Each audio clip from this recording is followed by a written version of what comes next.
Hello दोस्तों, आज के इस वीडियो में हम लोग चक्रवृद्धि ब्याज यानी कि कंपाउंड इंटरेस्ट निकालना सीखेंगे, वो भी बहुत ही आसान तरीके से। आप लोग इस वीडियो को पूरा अगर एंड तक अच्छे से समझकर देख लेते हैं तो आपको फिर चक्रवृद्धि ब्याज निकालने में कोई भी दिक्कत नहीं होगी। तो देखिए, क्वेश्चन है आपका 2000 रुपए पर 6% वार्षिक ब्याज की दर से 2 वर्ष का चक्रवृद्धि ब्याज कितना होगा।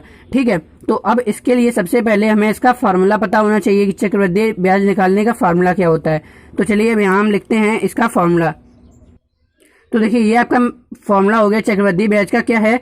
मिश्र धन, इसको इंग्लिश में अमाउंट कहते हैं, इसलिए इसको ए से प्रदर्शित करते हैं। ठीक है, तो अमाउंट बराबर होता है मूलधन और ब्रैकेट में 1 प्लस दर बटे 100 और घातांक में यानी कि इसके पावर में समय, मतलब कि जितना भी समय होगा वो इसके पावर में आएगा। तो इसी फॉर्मूले की मदद से चलिए हम इसको अब सॉल्व करते हैं। तो देखिए, सबसे पहले हम मिश्र धन निकाल लेंगे और जब हमारा मिश्र धन निकल जाएगा तो हम उसी में से मूलधन को माइनस करके अपना चक्रवृद्धि ब्याज यानी कंपाउंड इंटरेस्ट निकाल लेंगे। तो चलिए शुरू करते हैं। तो यहाँ पर सबसे पहले क्या करेंगे, ये मूलधन है। मूलधन कितना दिया है आपको? 2000 रुपए दिया है। ठीक है, तो ये जो मूलधन है वो कितना हो गया आपका? 2000 रुपए। ठीक है, इसके बाद ब्रैकेट में 1 प्लस दर कितनी है? दर है 6%। तो यहाँ लिखेंगे 6 और बटे में आपका 100 है। देखिए, दर के बटे में, तो यहाँ लिखेंगे 100। अब ये देखिए, दर के बटे में 100 क्यों है? क्योंकि दर किस में दी होती है? परसेंट में दी होती है, और जब इससे परसेंट का चिन्ह हटाते हैं तो बटे में क्या आ जाता है? 100 आ जाता है। इसीलिए ये हमारा दर बटे 100 पहले ही दिया गया है। तो 6 बटे 100 आपका आ गया। समय कितना है आपका? वो आपको पावर में लिखना है। तो समय है आपका यहाँ पर 2 वर्ष। ठीक है, तो इसको आपको यहाँ पावर में लिख देना है। तो आइए अब आगे बढ़ते हैं। ठीक है, तो अब इसमें क्या करना है, यहाँ पर देखो 6 बटे 100 इसमें कट रहा है, तो 2 से काट लीजिए इसको। तो कितना हो जाएगा? 2 3 6 और 2 50। यहाँ 50 बार कट गया। तो अब आपका क्या आ गया?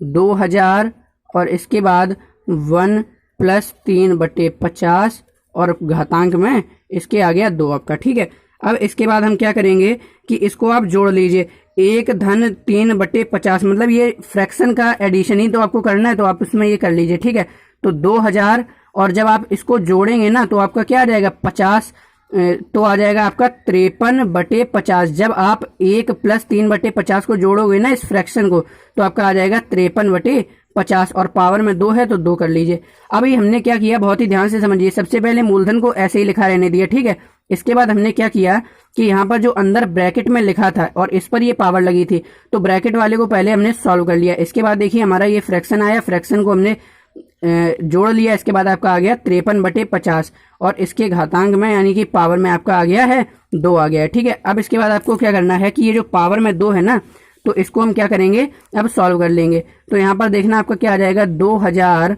और ये 2000 के गुणे में लिखा है तो यहाँ लगाएंगे गुणे, और 53 बटे 50 की पावर 2। तो आपको क्या करना है कि 53 बटे 50 का 2 बार गुणा करना है। पावर 2 का मतलब यही तो होता है कि 53 बटे 50 को 2 बार गुणा करना है। तो आपका क्या आ जाएगा यहाँ 53 बटे 50 और फिर से दोबारा गुणा करेंगे 53 बटे 50 का। तो देखिए, अब इतना आपने क्या किया, कर लिया। ठीक है, तो अब यहाँ पर आप देखिए कि ये 1 0 से इस 1 0 काट दीजिए, इस 1 0 से इस 1 0 काट दीजिए। अब देखिए और कुछ कट रहा है, यहाँ पर देखिए 20 कट रहा है। तो 5 एकम 5 और 5 चौको 20, ये 4 बार में इससे 20 कट गया। अब तो देखो कुछ कटने वाला है नहीं, तो आपको क्या करना है कि ऊपर वाले का गुणा कर लीजिए और नीचे वाले का गुणा कर लो। ठीक है, तो 53 और 53 और 4 का गुणा करेंगे तो आपका क्या आ जाएगा यहाँ पर। तो देखो यहाँ पर आपने क्या किया, ये ऊपर 53 गुणा 4 किया तो आपका आ गया 11 23 6, ये आपका आ गया। ठीक है, 11,236। अब नीचे का गुणा कर लीजिए। नीचे यहाँ पर 5 है, यहाँ पर 1 है और यहाँ पर भी 1 है, तो 5 एकम 5। तो यहाँ पर आपका नीचे क्या हो जाएगा, यहाँ पर नीचे 5 ही रहेगा। अब इसके बाद आपको क्या करना है, सिंपली 5 का इसमें डिवाइड करना है। तो चलिए डिवाइड करते हैं। तो हम ऐसे ही कर लेंगे। तो क्या हो जाएगा, 5 दूनी 10, 1 बचेगा, हो जाएगा 12। अब इसके बाद यहाँ पर 1 हासिल था, उसके बाद 12 हो गया, तो आप फिर से 5 का देना पड़ेगा। तो 5 दूनी 10।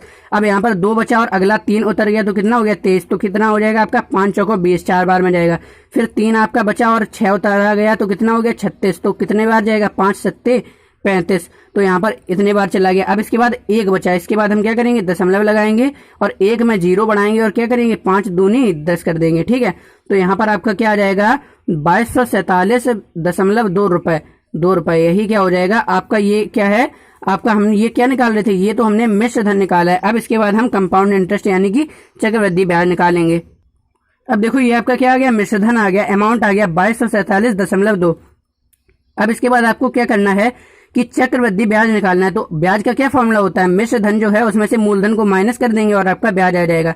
मिश्र धन को ए से रिप्रेजेंट करते हैं, इसलिए यहाँ ए और माइनस मूलधन को प्रिंसिपल यानी पी से रिप्रेजेंट करते हैं, तो ए माइनस पी।